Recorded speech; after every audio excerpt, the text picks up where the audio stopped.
Assalamualaikum warahmatullahi ta'ala wabarakatuh. Innal hamdalillah nahmaduhu wa nasta'inuhu wa nastaghfiruh wa na'udzu billahi min shururi anfusina wa min sayyiati a'malina. Man yahdihillahu fala mudilla lahu wa man yudlil fala hadiya lahu. Ashhadu an la ilaha illallah wahdahu la syarika lah wa ashhadu anna Muhammadan abduhu wa rasuluh. Qala rabbi israh li sadri wa yassir li amri wa hlul 'uqdatam min lisani yafqahu qawli. Rabbi yassir wa la tu'sir, rabbi tamim bil khair, la hawla wa la quwwata illa billah. Amma ba'du, fa ya ibadallah, usikum wa iyaya bittaqwallah faqad fazal muttaqun. Wa tazawwadu fa inna khaira zadit taqwa. Seluruh muslimin muslimat yang dirahmati Allah Subhanahu wa taala, sama-sama kita merafa'kan, membesarkan, meninggikan kalimah syukur kita kepada Allah Subhanahu wa taala dengan sebenar-benar syukur. Insya-Allah tuan-tuan, kerana hamba yang bersyukur ni dalam segala hal, kalau syukur tu dia ikhlas, dan memang syukur ni insya-Allah ikhlas. Dia berbeza dengan terima kasih kepada makhluk. Ada masa terima kasih tu tak apa nak ikhlas. Tapi kalau syukur pada Allah ni insya-Allah memang ikhlas. So tuan-tuan, bila kita bersyukur pada Allah, Allah akan tambah segala yang dia bagi, tuan-tuan. Dan syukur ni tuan-tuan, yang paling besar, ulama ajar kita tuan-tuan, syukur yang paling besar ialah syukur kita dengan hidayah yang Allah bagi. Dengan hidayah yang Allah bagi, tuan-tuan. Syukur rezeki, ya, maka Allah akan tambah lagi keberkatan rezeki. Tuan-tuan, kita jangan minta rezeki yang melimpah. Betul, minta rezeki yang banyak. Min haitsu la yahtasib, daripada jalan yang tak disangka-sangka, ya Allah, kita minta. Boleh tak? Boleh. Tapi lebih baik, kata ulama, minta rezeki yang barakah, rezeki yang berkat. Pasal minta rezeki banyak ni tuan-tuan, orang bukan Islam pun banyak rezeki dia. Nampak tak? Tapi tak berkat, ya Allah Tuhan. Kerana sumber yang banyak ni, rezeki yang banyak, dia boleh datang daripada macam-macam sumber. Halal pun ya, haram pun ya, banyak. Betul. Tapi kalau barakah, confirm dianya halal. Dalam masa yang sama, rezeki yang barakah ni datang pula bersama keredaan Allah. Yang kita nak, Allah redha pemberian dia kepada kita. Kita tak mau pemberian yang dimurkai, istidraj. Tak mau, tuan-tuan. Insya-Allah. Minta rezeki yang barakah, ya Allah.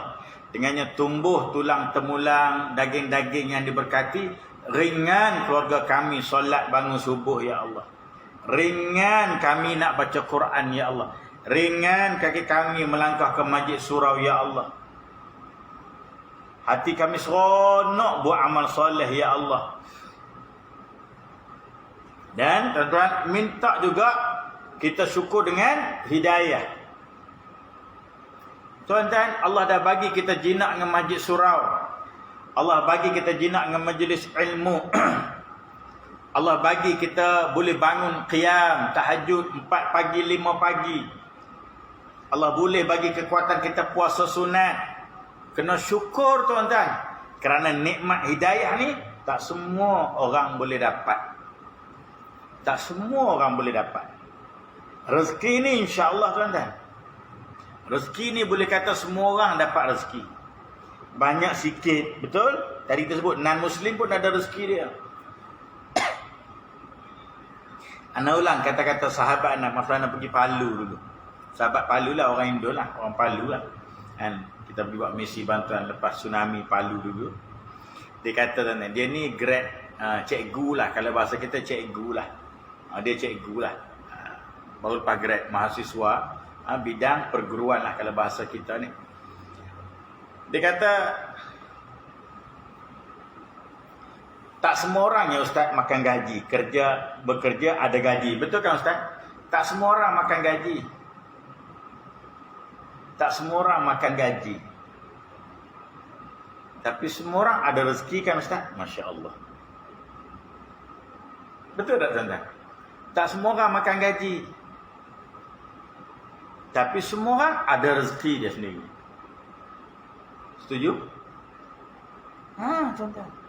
Ana dengar dia sebut termenung mana tuan-tuan. Masya Allah, hebatnya Allah bagi kat dia. Dia boleh fikir begitu. Tak semua orang makan gaji. Pasal kalau dulu-dulu lah kan. Mak ayah kita sebut esok tak kerja nak makan apa? Tak kerja nak makan apa? Betul, itu bukan syirik tuan-tuan. Nak kerja, nak ada rezeki kena kerja, nak dapat kerja kena belajar. Itu bukan syirik. Itu motivasi daripada mak ayah. Mesti nak faham. Motivasi. Tapi janganlah kita pula berpegang dengan benda tu sampai ke besar. Tak kerja tak boleh makan. Semua orang ada rezeki walaupun semua orang tak makan gaji.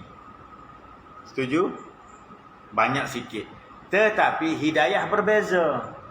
Hidayah berbeza. May yahdihillah fala mudhillalah. Siapa yang Allah bagi hidayah, tak ada orang boleh sesatkan dia. Wa man yudlil, siapa yang Allah sesatkan, fala hadiyalah. Tak ada orang yang boleh bagi hidayah kat dia, tak ada orang boleh bimbing dia. Kalau Allah kata dia sesat, Allah tak ada orang boleh betulkan, tak ada orang boleh bimbing dia. Nampak tak? Maknanya hidayah ni tak semua orang dapat. Kalau kita tanyalah semua orang nak masuk syurga. Betul? Betul. Semua orang nak masuk syurga. Tapi orang bukan Islam, dia jumpa tak jalan syurga, dia tak jumpa jalan syurga. Setuju? Orang bukan Islam, dia tak jumpa jalan syurga. Tanya dia tetap nak masuk syurga. Boleh? Tanya orang Melayu nak masuk syurga ke neraka? Syurga Ustaz. Tapi tak semua orang Melayu lekat solat 5 waktu. Betul? Dia nak masuk syurga. Tanya orang Melayu nak masuk syurga? Nak Ustaz. Tapi ada orang Melayu kaki 6 ekor. Tanya orang Melayu nak masuk syurga tak? Nak masuk syurga Ustaz. Ada orang Melayu kaki minum arak. Nak masuk syurga tak? Nak masuk neraka? Syurga Ustaz, jangan sebut neraka, tak mau Ustaz, minta simpang. Tapi ada orang Melayu disko setiap malam, karaoke setiap malam.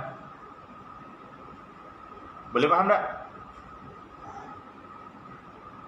Ini tuan-tuan betul. Tak semua orang jumpa jalan hidayah. Setuju? Tak semua orang dapat kan? Sebab tu kita kena syukur jalan ni.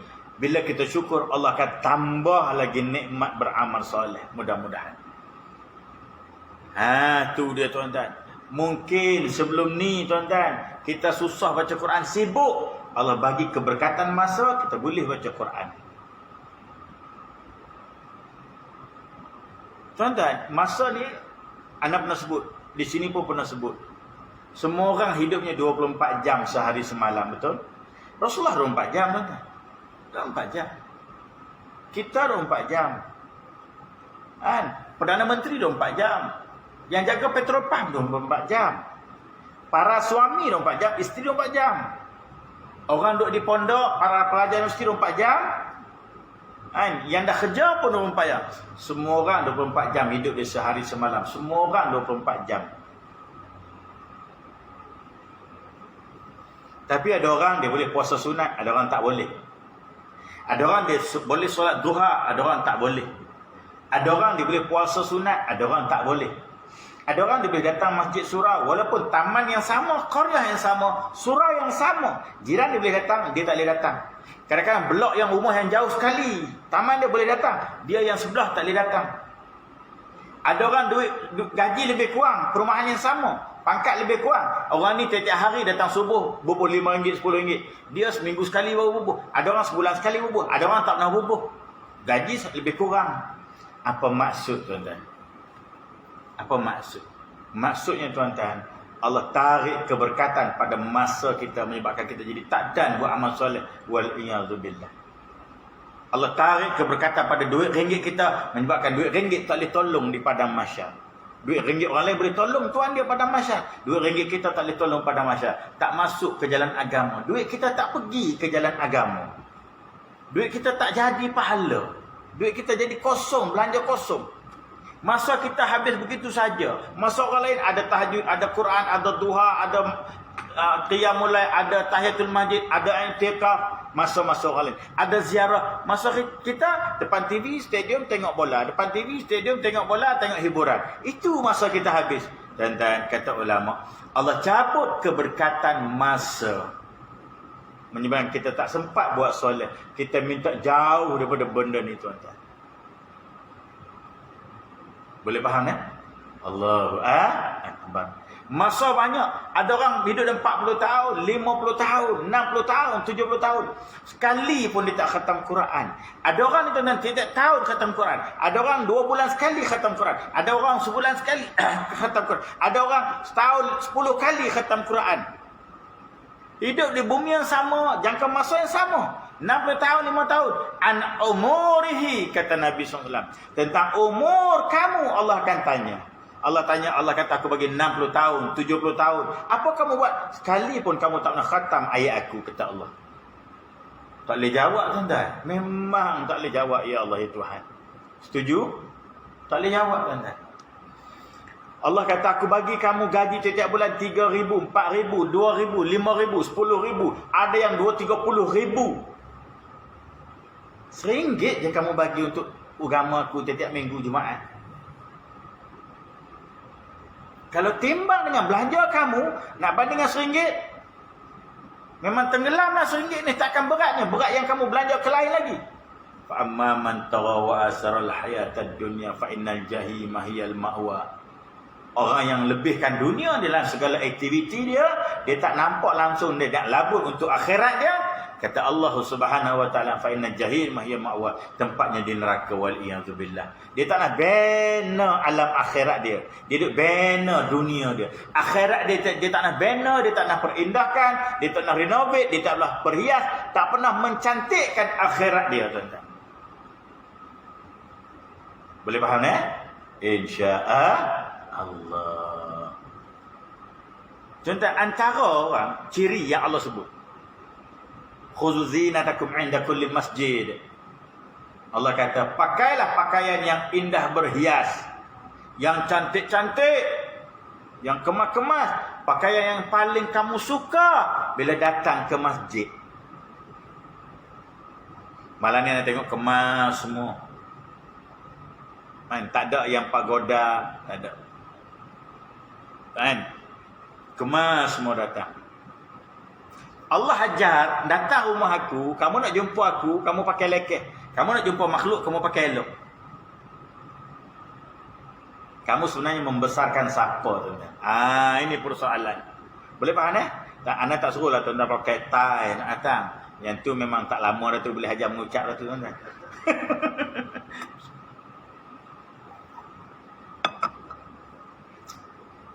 Kalau dia datang, dia pakai blazer, pakai bow, kan? Minta tolong dia buat wasiat cepat-cepat lah. Tak lama tu. Saya silap tak sempat habis kalender bulan ni, tuan. Pakai yang kemas. Masuk kemas. Rapi. Tak sebenarnya tiap hari datang baru. Pakai yang baru-baru. Tak. Rapi. Kalau yang berbutang, butang. Itu maksud dia. Kalau nampak kedot, iron. Itu maksud dia. Nabi ni, tuan-tuan, rambut melekat, tuan-tuan. Kemas Rasulullah. Rambutnya sangat kemas. Sehingga kan sahabat nampak belahan Nabi sikat rambut tu, boleh nampak belah Nabi. Tuan-tuan betul sebenarnya. Nah, kita boleh lepas sambut, bukan baru lepas. Sambutlah sentiasa risalah Nabi ni. Kenapa masuk kita sambut kelahiran Nabi? Boleh jugalah kita sekalikan dengan kita sambut peristiwa nuzul Quran. Nak baca kitab kita mana tengok masa. Tak apa, kita sesi muhasabah dulu sikit, boleh? Muhasabah sikit. Kelahiran Rasulullah kita cuba gandingkan dengan nuzul Quran. Kenapa nak sebut begitu, tuan-tuan? La haula wala quwwata illa billah. Kenapa sebut gitu? Kerana orang bila sambut kelahiran Nabi SAW, dia hanya ingat selawat tarikh lahir Nabi. Itu saja. Kebanyakan. Tetapi ada yang bagus. Sebab Tuhan kata kita gabungkan dengan sambut nuzul Quran. Walaupun nuzul Quran itu Ramadan nanti. Kerana yang perlu disambutnya wahyu Allah. Betul tak betul? Wahyu Allah. Tuan-tuan, kalau betul kita sambut kelahiran Nabi, Maulidur Rasul sallallahu alaihi wasallam, maka kita kena sambut panggilan azan. Baru betul? Boleh faham? Kalau betul kamu sambut kelahiran Nabi kamu kena sahut seruan azan. Baru betul? Tunaikan hak azan. Hayya 'alas solah, yang tu kamu kena buat. Kalau betul kamu sambut kelahiran Nabi kamu, seruan azan kamu kena sambut. Kalau kamu betul sambut kelahiran Nabi kamu, wahyu yakni Quran yang Allah bagi melalui lisan Nabi itu kamu kena faham dan amal. Itu baru betul. Boleh faham tak? Kalau kamu sambut kelahiran Nabi SAW, kamu kena mencintai sunnah baginda sallallahu alaihi wasallam. Tadi khutbah tadi sebut tuan-tuan. Siapa yang mentaati aku, kata Nabi, dia mentaati Allah. Siapa mengingkari aku, kata Nabi, dia mengingkari Allah. Main-main tuan-tuan. Kita sambut kelahiran Nabi, kita abaikan seruan solat. Kita sambut kelahiran Nabi, kita tak faham Quran, tak baca dan tak berminat nak pandai baca Quran. Allah, tak berminat ni paling bahaya. Ya, kalau bahasa budak-budak hari ni, dia tak steam langsung dengan Quran. Betul? Dia tak rasa terpanggil. Dia tak rasa syok dengan Quran. Kalau betul sambut kelahiran Nabi SAW, tuan-tuan, setiap hari dia nak faham Quran. Kerana Quran ni datang dari mulut Nabi. Apa maksud Al-Quran dari sudut syarak? Dari sudut syarak, apa maksud Al-Quran? Ianya wahyu ataupun kalamullah yang diturunkan melalui perantaraan Jibril kepada Rasulullah SAW dengan tartil, dengan tersusun, dan bermula dengan surah Al-Fatihah dan berakhir dengan surah An-Nas. Membacanya adalah ibadah. Itu dari sudut syarak maksud Al-Quran. Boleh? Membacanya ibadah. Tuan-tuan, kalau dah baca tu ibadah, baca tu pahala. Kita sambut kelahiran Nabi. Nabi orang paling suka baca Quran. Nabi orang paling suka baca Quran. Kita tak suka baca Quran. Kita kata kita sayang Nabi. Kita kata kita sambut kelahiran dia. Tadi dalam khutbah juga sebut, tuan-tuan. Tuan-tuan, antara kegembiraan Rasulullah, kenapa Rasulullah berpuasa Isnin? Hari aku dilahirkan. Betul? Hari aku dilahirkan. Hari wahyu turun kepada aku, kata Nabi sallallahu alaihi wasallam. Maka aku berpuasa pada hari tersebut. Tuan-tuan, Nabi seronok dengan wahyu turun. Kita tak seronok nak baca Quran. Kata kita sayang, kita sambut kelahiran Nabi kita sallallahu alaihi wasallam. Ini tuan, kalau betul kita sayang Nabi, sambut kelahiran Nabi, tuan-tuan, didik anak-anak tutup aurat. Kerana Nabi tak suka orang dedah aurat. Nabi larang dedah aurat. Kita biar anak-anak dedah aurat. Boleh faham tak faham ni, tuan-tuan? Kita sambut kelahiran Nabi. Allahu Akbar. Kita sambut kelahiran Nabi. Dengan jiran kita tak bertegur sapa. Nabi dengan jiran, hatta letak najis dalam rumah pun Nabi ziarah masa dia sakit. Boleh faham tak? Jiran yang buat tak tentu pasal kat Nabi tu, yang ludah setiap hari kat Nabi tu, Yang upahnya Abu Lahab. Yang upah kawan ni, setiap hari kamu ludah Muhammad. Setiap hari kamu letak najis, bangkai, sampah kamu depan pintu rumah Muhammad. Muhammad nak keluar setiap hari, keluar najis, tengok kotoran depan rumah dia. Macam-macam ludah. Tiba-tiba hari tu Nabi keluar-keluar, sampah tak ada, ludah pun tak kena. Terkejut Nabi. Masuk balik tanya Aisyah radhiyallahu taala anha. Tanya isteri dia, mana orang ni tak ada sampah hari ni depan rumah? Oh, pelik Nabi. Kalau kita tak ada sampah, oh elok apa mampu dah kot. Itu kalau kita. Betul tak betul? Oh, elok tu Tuhan bayar cash tu. Oh, kita sebut Tuhan bayar cash lalu. Alim sangat bunyi kita ni kan. Sebut Tuhan bayar cash. Nabi tuan-tuan, kawan ni tak buat kerja buruk. Mana kawan? Masuk rumah tanya isteri. Isteri kata apa? Dia sakit. Dia sakit. Sakit. Tuan-tuan, Nabi tanya isteri, ya, ada apa dekat dapur? Isteri kata ada sup. Sup ada? Bolah mangkuk nak pergi ziarah dia. Pasal dia jiran kita. Hak dia kita kena ziarah. Walaupun perangai, kalau bahasa hari ni sebut, perangai mangkuk ayun. Boleh faham tak? Ziarah kan. Kita, biar pilih, aku tak mau tengok muka dia, tak ingin pun, bukan luar gaji aku. Ya Rabbana lakal hamd. Semalam selawatkan Nabi, hari ni bergaduh dengan jiran. Contoh, boleh faham tak ni? Ini tuan-tuan yang dirahmati Allah Subhanahu wa taala. Tuan-tuan, kalau ambil lah dosa mengumpat lah tuan-tuan. Dosa mengumpat ni, mengumpat kat Facebook, mengumpat kat WhatsApp. Betul tak betul? Mengumpat kat jiran, mengumpat kat adik-beradik. Mengumpat ya Facebook, mengumpat WhatsApp, mengumpat WeChat, mengumpat Telegram, mengumpat manjang tuan-tuan. Kita hari ni tak jumpa berdepan, mengumpat dekat jari kan. Media sosial.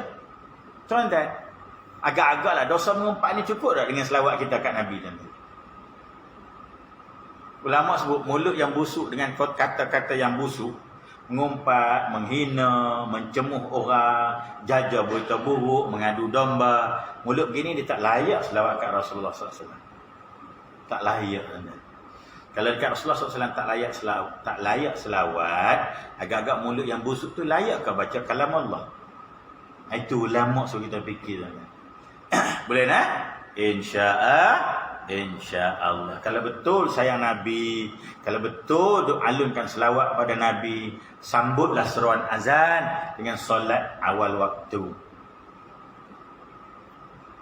Kalau betul sayang Nabi, kalau betul cinta Nabi, rindu Nabi, tuan-tuan, sambutlah seruan Nabi dengan tutup aurat keluarga kita. Kalau betul sayang Nabi, kalau betul selawatkan Nabi, rindu dekat Nabi tuan-tuan, Quran setiap hari jangan tinggal. Ini kesukaan Nabi.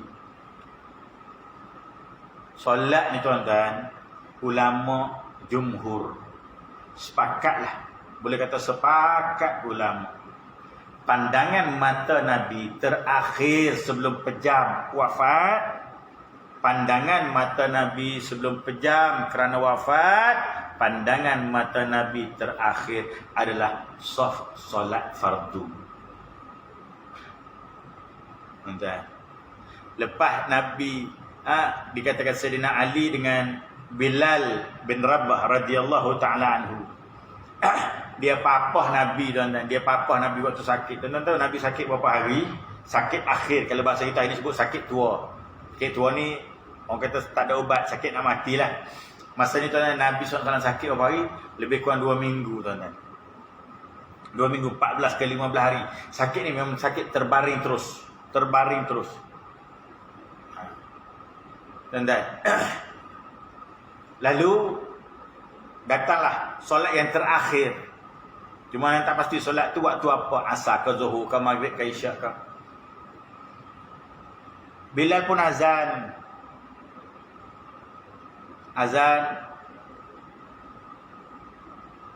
Lepas tu iqamah, qamat. Tuan-tuan, lepas iqamah tu tuan-tuan, matur subhanahu wa ta'ala, Nabi nak bangun nak pergi solat sekali. Nabi nak bangun nak solat sekali tuan. Oh ya Rabbana lakal hamd. Bila nampak tanda Nabi nak cuba bangun, Bilal dan Ali papah Nabi. Papah Nabi bangun. Nampak jalan macam kuat. Sayyidina Bakar pusing belakang tengok. Bila nampak, Sayyidina Bakar bagi ruang untuk Rasulullah jadi imam. Rasulullah buat isyarat. Buat isyarat itu tuan. Buat isyarat. Maksud Abu Bakar teruskan jadi imam. Nabi hari itu jadi makmum tuan. Allahu Akbar. Nabi jadi makmum hari itu tuan. Habis tu, bila habis selesai solat, Sayyidina Abu Bakar dan Sayyidina Umar balik ke rumah. Kenapa? Menyangkakan Rasulullah kembali sihat. Pasal boleh bangun solat. Boleh? Tuan-tuan. Baliklah Abu Bakar dan Umar radhiyallahu alaihim ajmain ke rumah balik. Maka lepas solat Nabi baring balik. Itulah saat nyawa Nabi diambil oleh Allah Taala. Maka gemparlah sahabat-sahabat. Sayyidina Abu Bakar dan Umar tak ada di sisi. Sahabat wakil seorang pergi panggil Sayyidina Umar. Panggil Sayyidina Abu Bakar. Siapa tuan-tuan? Abu Ubaidah ibn Jarrah radhiyallahu taala. Yang Nabi bagi gelaran orang paling terpercaya di kalangan umat aku. Tuan-tuan. Ubaidah ibn Jarrah salah seorang yang dijamin syurga masa hidup. Salah seorang yang dijamin syurga masa hidup. Yang ni banyak ulama tulis kitab. 10 orang sahabat ni. Habis yang lain tak masuk syurga ke ustaz? Syurga belaka. Sahabat semua syurga. Cuma ada yang tak dihisap, ada yang dihisap tapi syurga.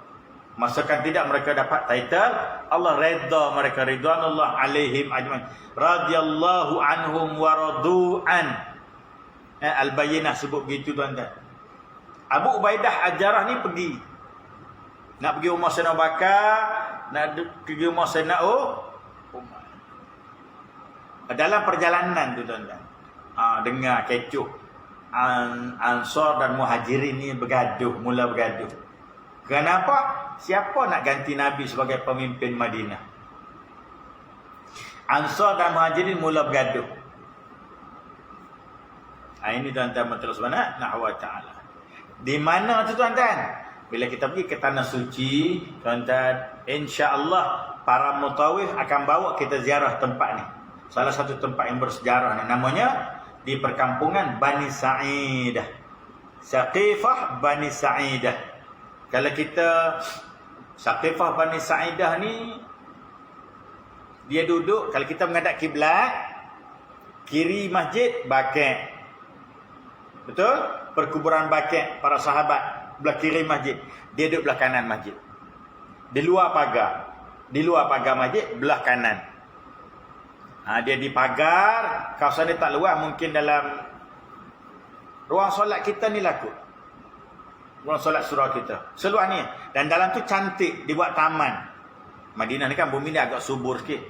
Hijau, rumput pun cantik, ada pokok tamal, ada pokok bunga dalam tu, cantik dibuat. Dan pagar dia tertutup, ada hari-hari saja dia buka. Kalau hari tak buka, kita ziarah di luar, mutawif akan cerita. Kalau nasib rezeki buka, kita boleh masuk dalam. Tapi tak ada apa kelebihan pun, jangan buat solat sunat dalam tu. Merepek, boleh faham tak? Ini tuan-tuan subhanahu wa ta'ala. Di situlah berlaku pertelingkahan antara Muhajirin dan Ansar. Maka Ubaidah ibn Jarrah ni cepat-cepat bagi tahu kat Umar dengan bagi tahu kat Sayyidina Abu Bakar dan Sayyidina Umar, Ansar Muhajirin nak bergaduh ni. Berebut, klaim masing-masing layak ganti Nabi sebagai pemimpin Madinah. Ini cerita tentang Rasulullah Na'wa ta'ala. Datang pula Sayyidina Abu Bakar dan Sayyidina Umar meninggalkan jasad Rasulullah yang sedang terbaring. Belum ke bumi ni. Nabi belum dikebumikan lagi. Tuan-tuan tolong faham yang ni elok-elok. Poin ni ulama kata penting. Sayyidina Abu Bakar ni jahilkan alim. Orang pertama memeluk Islam yang bukan di kalangan keluarga Sayyidina Abu Bakar. Kalangan keluarga pertama memeluk Islam siapa? Tentulah Khadijah radhiyallahu taala anha. Kalangan budak kecil yang mula-mula masuk Islam siapa dia? Sayyidina Ali. Masa tu Ali kecil, kanak-kanak. Bawah umur. Di kalangan sahabat yang mula meluk Islam, Sayyidina Abu Bakar radhiyallahu taala anhu. Sila azan.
Baik tuan-tuan, ana perhabis cerita ni sikit lah. So kita sambung bulan depan lah. Kita bulan depan tajuk hadis dulu tuan-tuan. Tajuk hadis lah. Ulama lah bagi tajuk, Nabi tak bagi tajuk. Orang yang suka meminta-minta akan bangkit padang mahsyar dengan wajah yang tanpa daging. Apa maksud dia? Orang suka meminta-minta sini maksud golongan yang dia bukan miskin, dia cukup makan. Ataupun ulama sebut dia kaya, tapi sukalah minta tolong orang. Selagi jumpa orang tu main duit sikit, jumpa orang ni main duit sikit, boleh faham kan? Berbeza dengan kelompok yang betul-betul yang dalam kelompok fuqara wal masakin, itu lain. Yang fakir, miskin, itu memang dia terpaksa meminta-minta. Ini tidak, dia duit makan pakai cukup, tapi apa-apa minta sponsor. Contoh, boleh faham? Ini musim, ini perangai orang kita. Apa-apa minta tolong, awak mai sikit kan. Padahal dia mampu. Kan?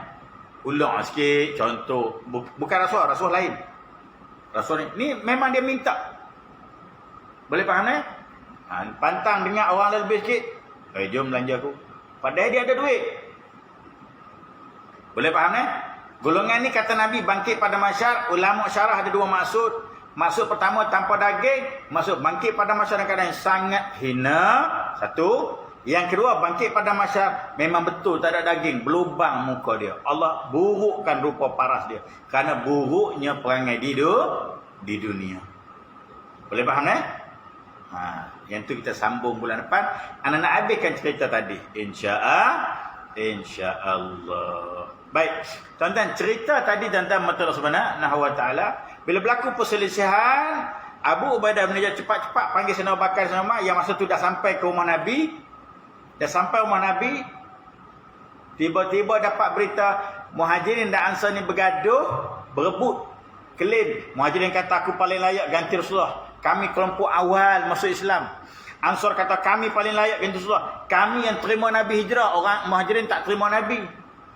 Selisih tuan-tuan. Sayyidina Abu Bakar dan Umar pun datang meninggalkan jasad Rasulullah yang belum dikebumikan. Tuan-tuan faham betul-betul.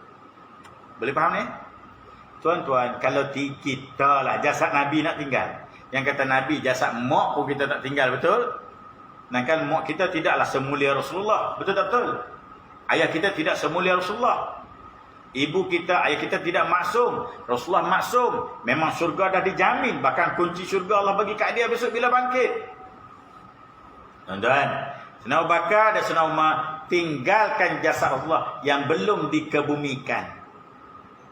Kalau kita nak kata apa kat Sayyidina Abu Bakar, Sayyidina Umar? Ni ke sahabat? Betul tak betul? Kalau kita ni ke sahabat yang kata, Nabi kata kalau ada lelaki kekasih, Abu Bakar lah kekasih aku. Kalau ada Nabi lepas aku, Umar lah Nabi tu. Ni ke perangai kalau kita? Betul tak betul?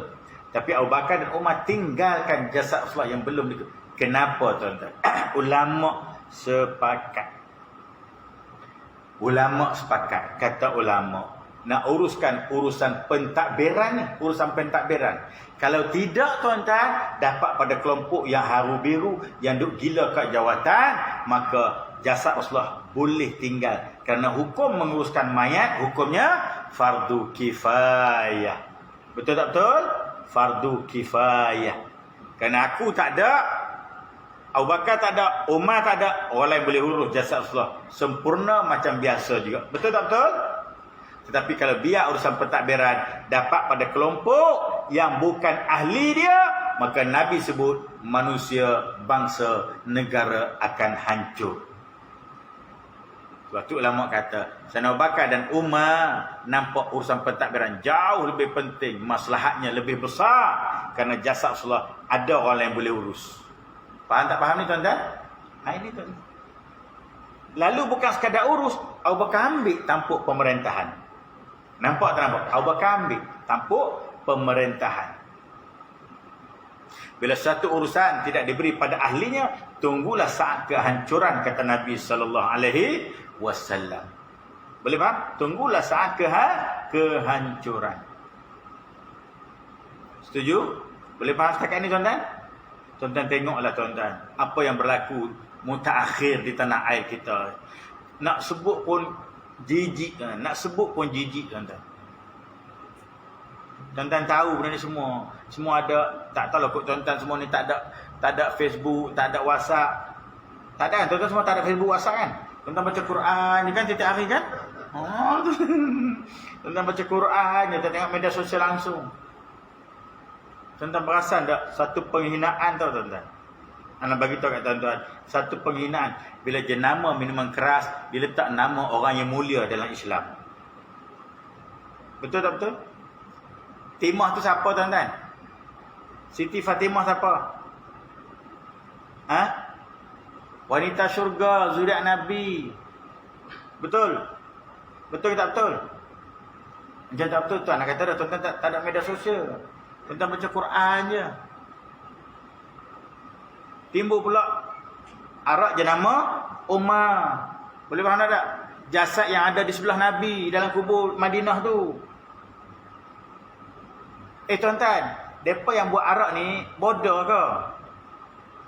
Tak boleh bukan nama Mak Saleh. Betul tak betul? Dia tahu itu bukan minuman orang Islam. Kenapa dia bernama Islam? Faham tak faham ni? Dia tak boleh nama orang dia. Tak boleh kah? Faham maksudnya? Ini tuan-tuan. Bila tampuk pemerintahan diberi pada bukan ahli, tunggulah kehancuran. Ini Nabi dah sebut. Tuan-tuan boleh rujuk dalam kitab 40 hadis peristiwa akhir zaman. Kitab nipis tuan-tuan. Ada 42 hadis je dalam tu. Nipis. Harga pun hanya RM6. Ada mahal sikit. Cetakan baru RM10. RM10 tuan-tuan. Celah gigi yang gaji tuan. Tuan-tuan beli kitab tu baca. Tengok Nabi sebut. Nabi dah susun. Apa yang berlaku di akhir zaman. Nabi dah sebut. Sehingga kan. Ni tuan-tuan. Arak ni. Ghairi smiha. Arak ni dipanggil bukan dengan nama arak lagi dah. Dia pun nama yang agak eksklusif, mahal, minum jadi rasa hebat. Jadi rasa boleh faham ni? Dia pun dengan nama-nama. Oh, yang ni Johnny Walker, yang ni apa lagi tuan-tuan? Nama yang mahal-mahal. Sehingga kan tuan-tuan, kalau tuan-tuan perasan, pakaian manusia berbangga dengan jenama arak. Pasal orang tak nampak dengan tu arak. Apa dia tuan-tuan? Yang selalu sponsor boxing dunia. Apa dia? Budweiser. Budweiser ni ada jeans brand Budweiser. Ada kemeja brand Budweiser. Ada t-shirt brand dia. Dia jenama arak. Nabi kata, akhir zaman arak diminum bukan dengan nama arak. Orang berbangga berpakaian jenama arak. Allahu Akbar. Ini tuan-tuan, zaman kita ya Allah. Zaman kita. Ini boleh nak? InsyaAllah. Ini fitnah yang berlaku. Tuan-tuan bayang kita pejam mata apa berlaku pada cucu cicit kita 5-60 tahun akan datang. Kalau agama kita biarlah dunia. Agama kita hanya kunci dalam pagar masjid surau, tidak bawa keluar. Boleh faham maksudnya? Wallahu ta'ala alam. Sekadar itu perkongsian kita pada hari ini. Muhasabah untuk kita semua, termasuk diri anak sendiri. Kita semua ada keluarga, ada anak, bini dan insya-Allah yang baik semua datang dari Allah. Salah silap, kelemahan ilmu anak sendiri tuan-tuan. Insya-Allah kita tutup sama-sama kafaratul majlis. So bulan depan kita sambung hadis tadi. Subhanakallahumma wa bihamdika asyhadu an la ilaha illa anta astaghfiruka wa atubu ilaik. Bismillahirrahmanirrahim. Wal 'asri innal insana lafi khusr illa alladhina amanu wa 'amilus solihat wa tawassaw bil haqqi wa tawassaw bis